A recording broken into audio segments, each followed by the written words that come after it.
જોઈએ. એ મોટો ન હોય તો શું થાય તે વિચારો.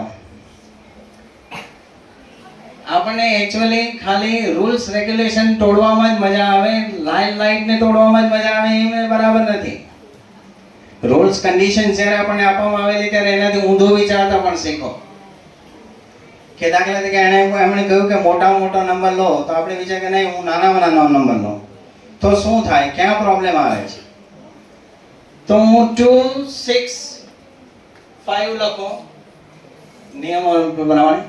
હવે હું બાદબાકી કરું તો શું થાય તે જો 5 6 2.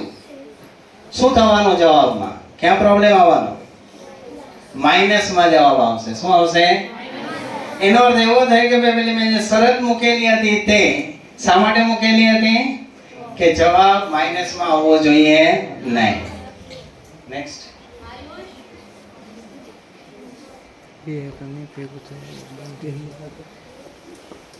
ચાલો 1 થી 10 સંખ્યાનો સરવાળો કેટલો થાય?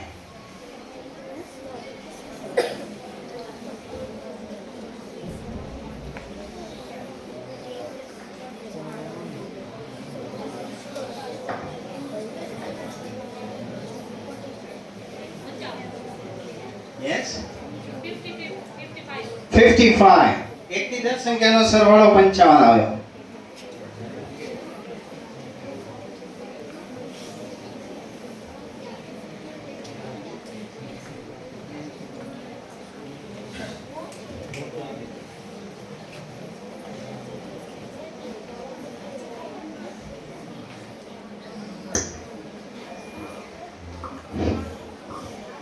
તો 11 થી 20 સંખ્યાનો સરવાળો કેટલો આવે?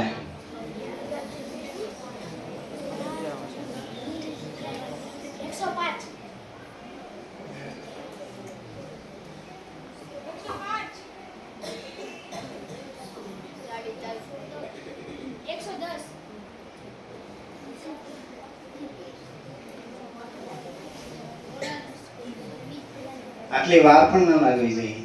ઇમિડિયેટલી કહી શકાય કેટલો જવાબ આવે. યસ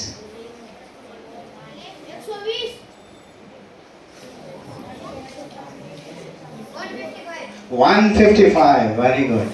શું કર્યું, કેવી રીતે ગણ્યું? તે ગણ્યું કે પછી લોજિક લગાડ્યું? કેવી રીતે ગણ્યું?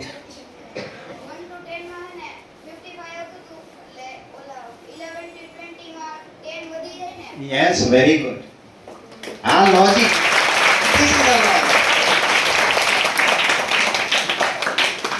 મજૂર અને એન્જિનિયર વચ્ચે આ તફાવત. મજૂરોએ ગણ્યું 11 + 12 + 13 + 14. એન્જિનિયરે વિચાર્યું કે દરેક સંખ્યામાં 10 વધે. આ 11 12 13 14 15 16 17 18 19 20. આ 10 વખત 10 વધ્યા એટલે કુલ કેટલા વધ્યા? 100. તો પછી તમને 21 થી 30 નો સરવાળો ઇમિડિયેટલી આવડે. કેટલો આવે? 255. હવે ગમે તે પૂછો તો તમને આવડે. 101 થી 110 નો સરવાળો કેટલો આવે? 1055. જો ટ્રીક આવડી ગઈ. હવે તમને ગમે તે પૂછે તો આવડે. એનું કારણ છે હું બતાવું. જો આ 5 છે ને, એની બાજુમાં 5 લખી દો. 155 થઈ ગયા. 15 ની બાજુમાં લખી દો 5. આવી ગયા. એટલે 201 થી 210 નું મેં પૂછ્યું તો એની અંદર 205 આવવાના. એમાં બીજો 5 ઉમેરી દો તો કેટલા થાય? 2055. આ ઓબ્ઝર્વેશન્સ છે. These are called observations. So you have to develop all these things. Next. એ તો એક બધા સવાલો હશે. Next. હા ચાલો 71 થી 80 વચ્ચેનો સરવાળો કેટલો આવે? 755. Very good. Next. अब तो next. હવે અરણનું ટેબલ ન આવડતું હોય તો કેવી રીતે ગણવું?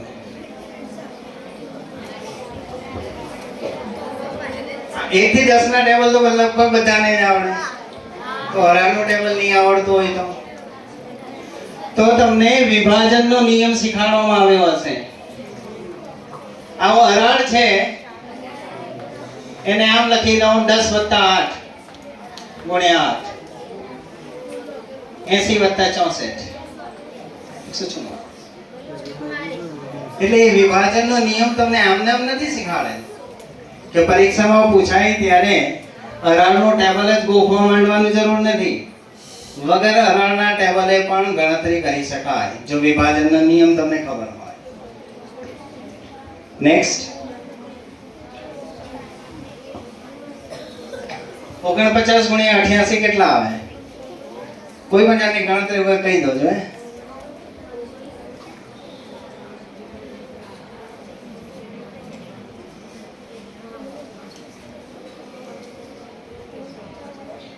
મારે આ ગણતરી કરવાની હોય ત્યારે મને ખબર છે 88 ને 100 વડે ગુણાકાર કરો તો કેટલા આવે? 88 100 બે ઝીરો મૂકવાના રહે ને. હવે મારે 50 વડે ગુણાકાર કરવાનો હોય તો આના અડધા. આ 100 વડે ગુણેલા છે 50 વડે ગુણાકાર કરવાનો હોય તો કેટલા? આના અડધા. કેટલા થાય? મારે કેટલા વડે 50 ની જગ્યાએ કેટલા વડે ગુણાકાર કરવાનો છે? એનો અર્થ કે મારે 1 ઓછો ગણવાનો. મેં 1 કેટલી વાર વધારે ગણી લીધો? 1 કેટલી વાર વધારે ગણી લીધો? 88 વાર. મલ્ટીપ્લાય બાય 88 છે કે નહીં? એનો અર્થ કે મારે 88 આમાંથી બાદ કરવાના. 4312 જવાબ. તો આ બધી જે તમે બધા નિયમો શીખવાડવામાં આવે કેવી રીતે તમે કેલ્ક્યુલેટ કરી શકો, કેવી રીતે એને એપ્લાય કરી શકો, એ સૌથી અગત્યનું છે. નેક્સ્ટ કેટલો જવાબ આવે? ગણતરી વગર કોઈ કહી શકાય?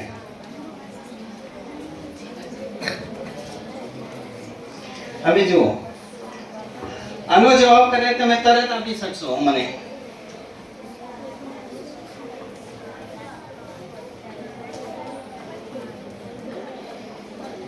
3825 ભાગ્યા 10.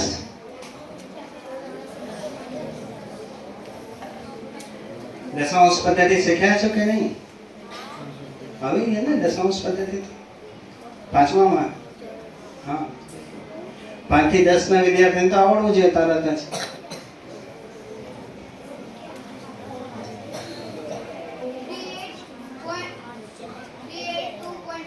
.5 આ 10 છે તમારે 0.5 લેવાનું રહે ખાલી. હવે મારે શું કરવાનું છે જુઓ 4217 divided by 5 તો હું શું કરું 2 multiply by 2/2 તો કેટલા થાય 8434 by 10. હવે 10 આવી ગયો એટલે મને ડેસિમલ પોઈન્ટ આવડી જાય તરત જ, કેલ્ક્યુલેટરની જરૂર નહીં પડે. 5 વડે ભાગાકાર કરવાનો હોય તો તરત જ થઈ જાય. અંશ જે છે તેને બમણો કરી દો અને ડેસિમલ પોઈન્ટ મૂકી દો. કોઈ પણ કેલ્ક્યુલેટરની પણ જરૂર નહીં પડે. પણ આની જરૂર પડે, એને ડેવલપ કરવું પડે. નેક્સ્ટ 8 જે છે એને 8 વાર ઉપયોગ કરવાનો અને સરવાળો 1000 લાવવાનો.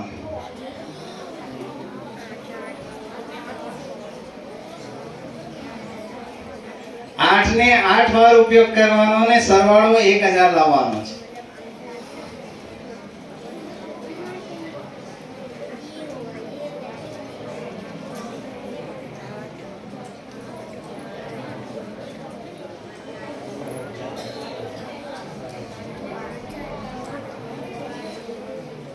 હવે તમે વિચારો સરવાળો મારે કેટલો લાવવાનો છે? 1000.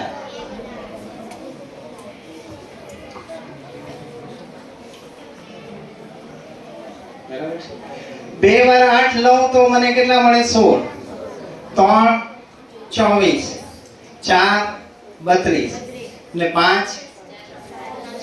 જો મારે છેલ્લો લેવો હોય તો મારે 8 કેટલી વાર લેવો પડે? 5 વાર. હું 5 વાર 8 લઈ લઉં. 40 થઈ ગયા. તો હવે 40 નો 4 લેવો પડશે. હવે મારી પાસે બીજો પણ 0 લાવવાનો. એક 8 લઉં તો કેટલા થાય? 12. બીજો 8 લઉં તો કેટલા થાય? 20. 16 ને 4 20 થઈ જશે ને. એટલે મારે હવે બીજા બે 8 લખવાના રહ્યા. આ 20 થઈ ગયા. કેટલો વધ્યો? 2. હવે મારે કેટલા લાવવાના રહ્યા? 10. તો હવે 2 તો આવેલા છે, તો મારે કેટલો લેવાનો? એક જ વાર 8 લેવાનો. 3 ને 2 5 ને 3 8. 8 વાર યુઝ કરીને 1000 આવી ગયા.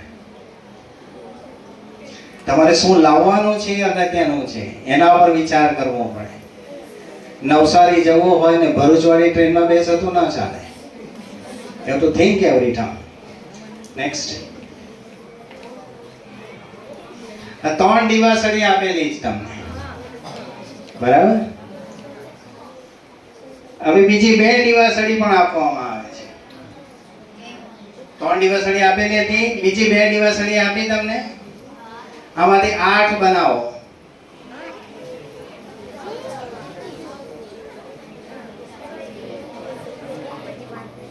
યસ,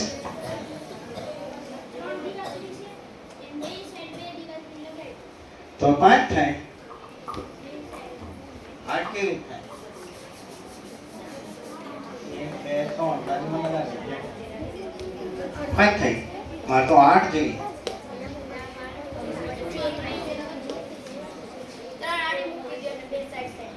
3 આડી મૂકી દઉં. લે,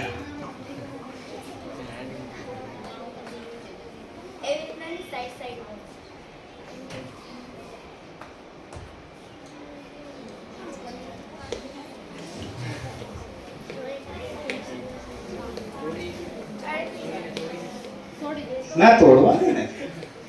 એવું હોત તો હું પહેલેથી જ કહી દેને. તોય 10 થશે, 8 નહીં થાય. તોડે. આ તો બધાની સાઈઝ જુદી જુદી આવે, થોડી થાય.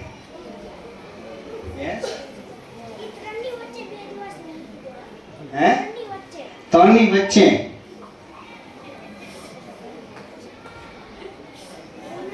તો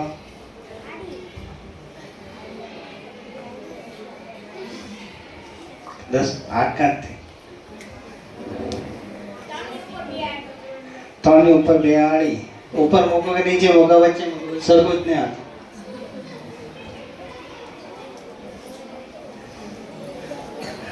આ રોમન લેટર્સ ખબર છે? હા, તો ખબર તો બધું જ છે.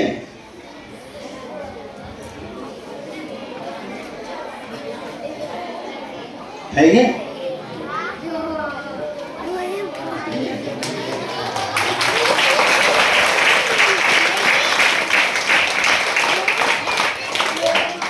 એટલે સવાલ એ છે કે આપણને બધું જ ખબર છે, પણ ક્યાં કેવી રીતે ઉપયોગ કરતા એ આવડવું જોઈએ ને. નેક્સ્ટ.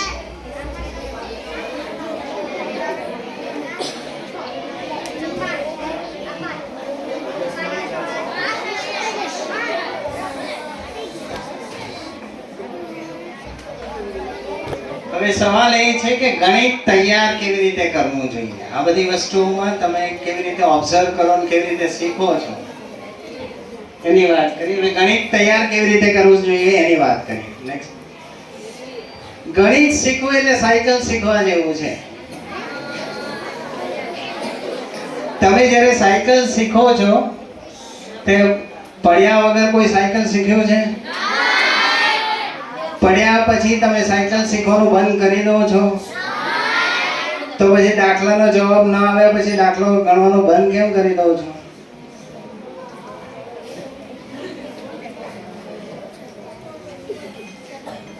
એટલે જેટલી વાર પડો એટલી વાર ફરી પાછો ઊભા થાઓ, ગણો છો, આગળ વધો છો. એટલે મેથમેટિક્સ શીખવું અને સાયકલ શીખવું બંને સરખું છે. જો સાયકલ આવડી જતી હોય તો મેથમેટિક્સ પણ આવડી જ જાય. બીજો આપણો એક માઇન્ડ સેટ છે. મેથમેટિક્સ બહુ અઘરો વિષય છે. આપણને એમાં સમજ નહીં પડે. તો કોઈ જેને સમજ પડે છે તે શું કોઈ સ્પેશિયલ ગિફ્ટેડ છે? તમારાથી કંઈ અલગ છે? આ જે માઇન્ડસેટ જે છે ને આપણો, એ માઇન્ડસેટ આપણે બદલવાનો છે.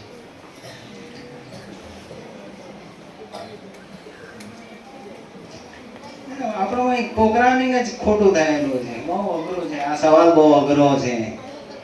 વાંચો નહીં તે પહેલા જ તમે એમ લાગવા માંડે કે આ બહુ સવાલ અઘરો છે. એમાં મને કંઈ સમજ પડતી જ નથી. બહુ સરસ ગુજરાતી ભાષામાં કહે તો અહીંયા કંઈ ટપ્પો પડતો જ નથી, એમ જ આપણે કહીએ. તો આ બધું જે પ્રોગ્રામિંગ જે છે આપણામાં, એટલે આપણે જ્યારે ખબર નહીં પડે એટલે આપણે શું કરીએ? આપણું સૌથી મિત્ર, ગણિત જ્યારે ભણતા હોય ત્યારે સૌથી મિત્ર કયો આપણો? માખણ. માખણ ને? માખણ નહીં ખબર?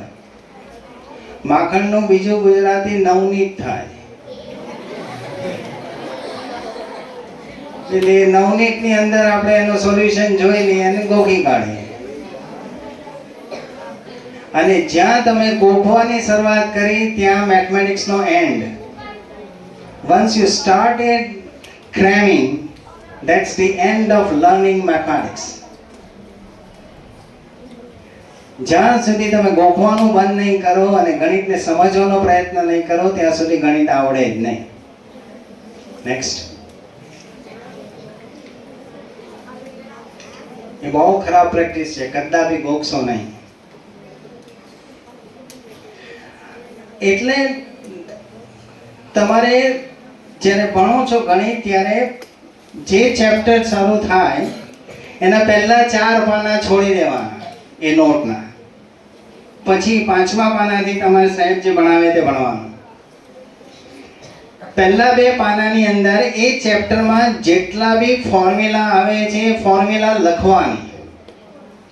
જેટલી આવતી જાય તેમ તેમ તમારે લખતા જાઓ પહેલા અને બીજા પાના ઉપર. 3જા અને 4થા પાના ઉપર તમે તમારી જાતે નોટ બનાવો કે આ પ્રકારનો દાખલો પૂછાય તો મારે આ ફોર્મ્યુલા વાપરવાની છે, આ પૂછાયું ત્યારે મારે આ વાપરવાનું છે, મારે આ રીતે દાખલો ગણવાનો છે. એ તમારી પોતાની ભાષામાં લખવાનું, જેનાથી તમને જે સમજ પડે છે તમારું પોતાનું અન્ડરસ્ટેન્ડિંગ ત્યાં લખવાનું છે. તમે જે સમજણ પડે તે લખવાનું તમારી પોતાની ભાષામાં. અને પહેલો આગળ ફોર્મ્યુલાની લિસ્ટ બનાવવાની. ફોર્મ્યુલા તમે ક્યાં, કઈ જગ્યાએ, કેવી રીતે વાપરી તેની વાત કરી. ફોર્મ્યુલાનું લિસ્ટ બનાવીએ ત્યારે આપણને એમ થાય કે હવે આ બધી ફોર્મ્યુલાઓ યાદ કેવી રીતે રાખવી? યાદ થોડી રહી જાય છે બધી તરત જ. ત્યાં ફરી પાછું તમે એક બાજુ કહો છો કે ગોખવાનું નહીં અને બીજી બાજુ ફોર્મ્યુલા યાદ કેવી રીતે રાખે ગોખ્યા વગર? તો એવું કરવાની જરૂર નથી. એ ફોર્મ્યુલાનું લિસ્ટ હંમેશા તમારી સાથે રાખો. જે ચેપ્ટર તમે પ્રેક્ટિસ કરતા હોય એની દરેક ફોર્મ્યુલા એક ચેપ્ટરમાં ફોર્મ્યુલાના લિસ્ટમાં જોઈને જ એનો ઉપયોગ કરો. વારંવાર જો તમે એ ફોર્મ્યુલા જોતા રહેશો તો તમને આવડી જશે. એનો અર્થ એવો થાય કે એક દુશ્મન તમે રોજે મળતા રહો તો એ મિત્ર થઈ જાય. એટલે ફોર્મ્યુલાને પણ તમારે મિત્ર બનાવવી પડે. તમે તો પહેલેથી દુશ્મન બનાવવામાં આવો છો. Next. Repeated applications of formula. ફોર્મ્યુલાનો વારંવાર ઉપયોગ કરવાનો, જોઈને જ કર્યા કરવાનું. 50 વાર જોયા પછી તો તમને 91 વાર જોવાની જરૂર નહીં પડે. કહેવાનો અર્થ એવો છે કે 50 વાર જોવાનો, એનો અર્થ કે 50 વાર દાખલો ગણવા બેસવું પડે આપણે. નેક્સ્ટ. ક્વેશ્ચનને ખૂબ કાળજીપૂર્વક વાંચો. ક્વેશ્ચન આપણે વાંચતા જ નથી એકચ્યુઅલી. એને બહુ કાળજીપૂર્વક વાંચવો જોઈએ. ક્વેશ્ચન જે પૂછાયો હોય તેને, એમાં શું આપેલું છે, શું શોધવાનું છે, મારી પાસે કઈ ફોર્મ્યુલાઓ છે, કઈ ફોર્મ્યુલાનો ઉપયોગ કરી શકું, એ બધું એનાલિસિસ પણ કરવું પડે.